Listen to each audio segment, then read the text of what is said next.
Friends, మా తోటలో 3 వంకాయలు వచ్చాయి. కొంత చిగురు వచ్చింది, చింత చిగురు. ఆ 2 వేసి చేపలు వేసి వండుతున్నాను. చూడండి కూర. ఈ పాతకాలపు వంటలు ఇవి. కుండలో చేస్తే బాగుంటుంది. ఇంతకుముందు చేసేవాళ్ళు పొయ్యి మీద చేసేవాళ్ళు. ఇప్పుడు పొయ్యిలు లేవు కాబట్టి సన్న మంట మీద పెట్టి చేయండి. ఉప్పు, కారం, పులుపు అంతా కరెక్ట్గా వేస్తే సూపర్గా ఉంటుంది కూర. మీరు ట్రై చేయండి. టమాటాలు, ఎర్రగడ్డలు వేయించాక చేపలు కూడా వేసాను.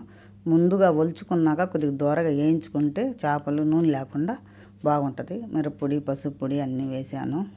టమాటా, పచ్చిమిరపకాయ అన్నీ వేసాను. ఉప్పు కూడా వేసాను. చూడండి, తగినంత మనం రుచి చూసి వేసుకోవాలి. ఏ కూరలైనా బాగుంటుంది.